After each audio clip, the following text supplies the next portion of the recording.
ગુજરાતના ઉત્તમ શિક્ષકોની ટીમ આપને દ્વાર. તો અત્યારે જ ડાઉનલોડ કરો યુથ એજ્યુકેશન એપ્લિકેશન.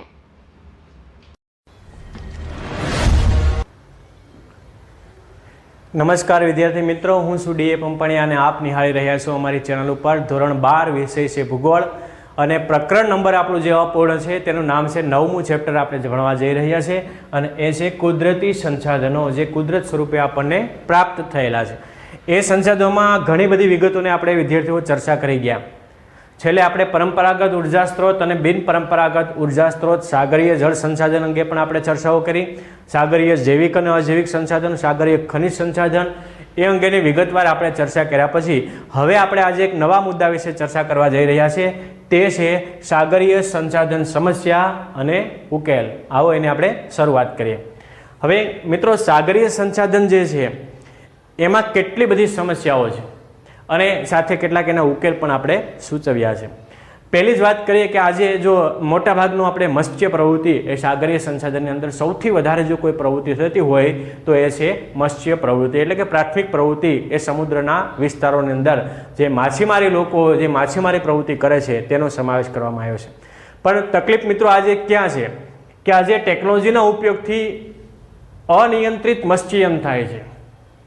શું કામ? એનું એક જ ઉદાહરણ આપું તમને. ટેકનોલોજી આપણી પાસે એટલે આવી, આધુનિક સ્પીડ બોટો આવી, એના મચ્છીઓ પકડવા માટે એટલે કે માછલીઓ પકડવા માટેની વિવિધ પ્રકારની જાળ આવી, જે એના જે નિયમો છે મત્સ્ય પ્રવૃત્તિ અને મત્સ્ય સંપત્તિ અને ભારતીય બંદરો અને એના જે કાયદાઓ અને નિયમો છે એ પ્રમાણે, દાખલા તરીકે જે સાઇઝ છે માછલી પકડવા માટેની જાળી હોય છે, ખારવા લોકો જે હોય છે અથવા માછીમારી પ્રવૃત્તિ સાથે સંકળાયેલા લોકો છે, કે એની જાળીની જે ડિઝાઇન છે એ સરકારના ધારાધોરણો અને નિયમો પ્રમાણે બનાવવાની હોય છે. જે સાઇઝ છે એટલી સાઇઝની માછલીની જાળ પકડવા માટેની સાઇઝ હોવી જોઈએ. પરંતુ આપણે શું થયું, વધારે લાલચની અંદર માછીમાર લોકોએ શું કર્યું છે કે જાળીની સંખ્યા ઘટાડી નાખી છે. આને કારણે શું થાય છે વિદ્યાર્થીઓ, કે આ જાળીની અંદર નાની નાની માછલીઓ, નાના નાના બચ્ચાઓ હોય જે મછલીઓના, એ પણ એ જાળીની અંદર આવી જાય છે અને બધા એ મૃત થઈ જાય છે.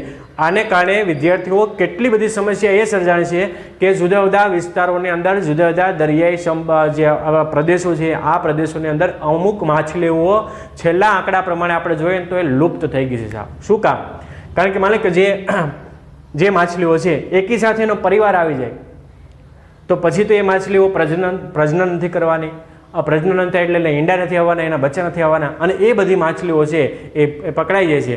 પણ એ નાની માછલીઓ એમાંથી કઈ રીતે બચી જાય અને નાની માછલીઓ છે ફરી પાછું એનું પ્રજનન કરે, એનો વિકાસ થાય, મોટી થાય, એ વળી પાછી નવી સંપત્તિ જન્મ આપે, એને કારણે સરકારના ધારાધોરણો અને નિયમો પ્રમાણે માછીમાર લોકોએ જે એની જાળ છે માછલીઓ પકડવા માટેની એના નિયમો પ્રમાણે હોવી જોઈએ. પણ લાલચની અંદર આવીને કેટલાક માછીમાર લોકો છે એ જાળીની સાઇઝ ઘટાડી નાખી છે અને એને કારણે અનિયંત્રિત મત્સ્યન થાય છે. આપણે અહીં વાત કરી છે અનિયંત્રિત, જે નિયંત્રણ હોવું જોઈએ એની ઉપર એ નિયંત્રણ નથી અને ટેકનોલોજીનો વધારે ઉપયોગ કરવાથી અનિયંત્રિત મત્સ્યન થાય છે. બીજું, જે આપણી જે જમીન ક્ષેત્ર છે અથવા જે આપણે સમુદ્ર ક્ષેત્ર છે એને બાદ કરીને બીજા દેશોની સરહદોની અંદર ઘણીવાર આપણા માછીમારો છે ઓળંગી જાય છે અથવા અન્ય દેશના માછીમારો આપણા દેશની અંદર આપણે જોઈએ છે કે ભારત અને પાકિસ્તાનની સરહદે કેટલા બધા પાકિસ્તાનના ખલાસીઓ આપણા દેશની અંદર જેલોમાં સડે છે અને આપણા ભારતના કેટલા ખલાસીઓ પાકિસ્તાનની જેલની અંદર સડે છે. શું કામ? ક્યારેક કોઈક લાલચ અને લોભની અંદર આવીને એ સરહદ પાર કરી જાય છે, એક ખેપ મારી આવે અને ઘણી બધી માછલીઓ લઈ આવે.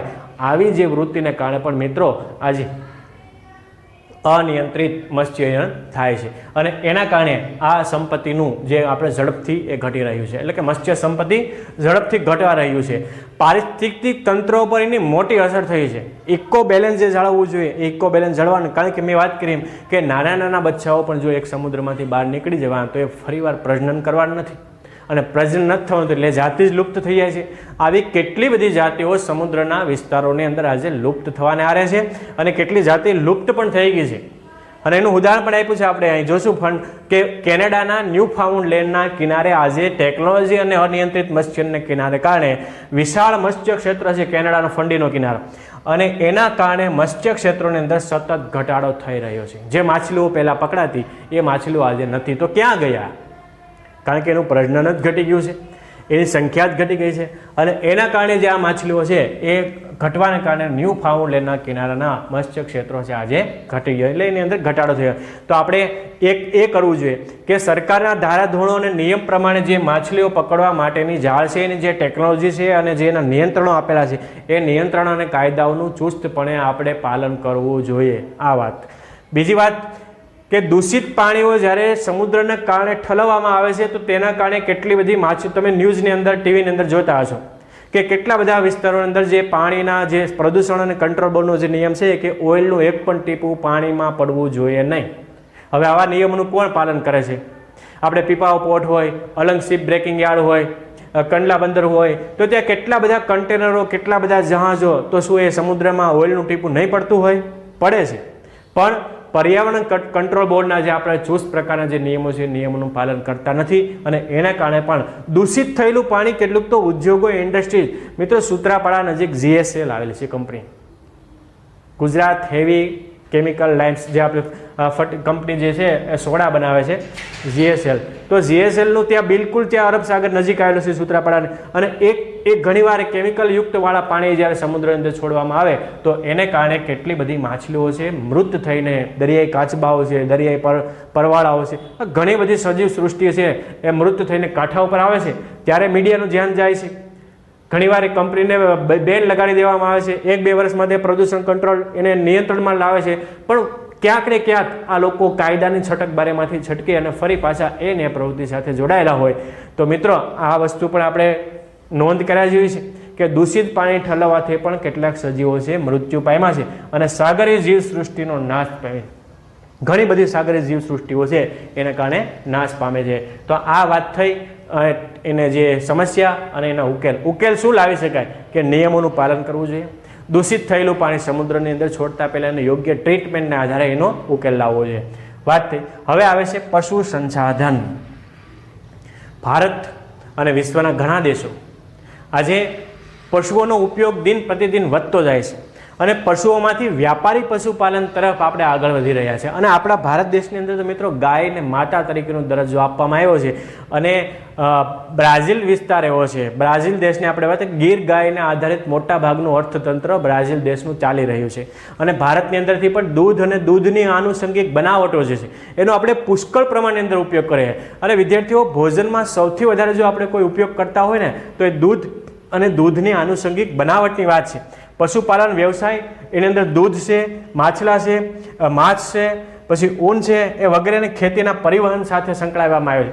અને આ બધા જે સાધનો, એમાંથી કેટલીક બધી જે પશુ સંસાધન છે એમાંથી ગાયનો સૌથી વધારે આપણે ઉપયોગ કરીએ. અને કેટલાક દેશોની અંદર ગાયને પાલતુ પ્રાણી તરીકે પણ ઓળખવામાં, કેટલાક દેશો એને ધાર્મિક શાસ્ત્રોની અંદર ઉલ્લેખ કરે છે. ભારતની અંદર એની 33 કરોડ દેવતાઓનો વાસ રહેલો છે. આ એ પણ એક લોક વાયકાઓ પ્રચલિત છે.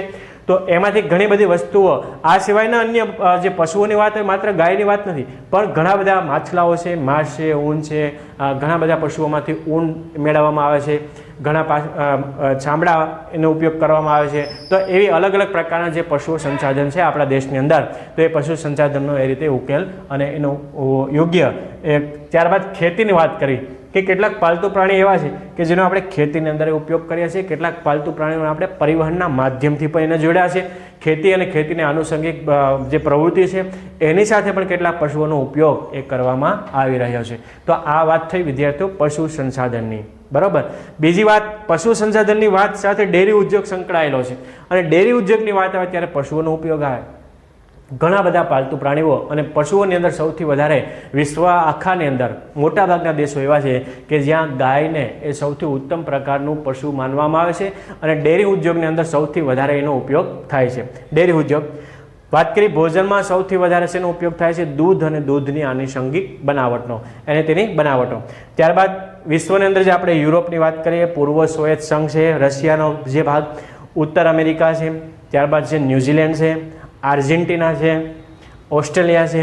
ઓસ્ટ્રેલિયાની અંદર પણ ગાયનો સૌથી વધારે એ ઉપયોગ કરવામાં આવે છે કે દૂધ અને ડેરીના ઉદ્યોગ માટે ગાયને ઉત્તમ પ્રકારનું પશુ ગણવામાં આવ્યું છે. ત્યારબાદ આપણે ભારતની જો વાત કરીએ અને એશિયા ખંડની જ્યારે વાત કરવામાં આવે તો એશિયા ખંડમાં સૌથી જો અગત્યની કોઈ ડેરી હોય તો એ શ્વેત ક્રાંતિ જેને કહી શકાય. અને શ્વેત ક્રાંતિના પ્રણેતા ડૉક્ટર વર્ગીસ કુરિયન નામ સાંભળ્યું છે તમે, કે એને શ્વેત ક્રાંતિના પ્રણેતા ગણવામાં આવ્યો છે. દૂધની સફેદ ક્રાંતિ જેને શબ્દ આપે છે, અને એ જો મિત્રો થઈ હોય ને તો ગુજરાતની અંદર આવેલી આણંદની અંદર અમૂલ ડેરી એ ખૂબ પ્રખ્યાત છે.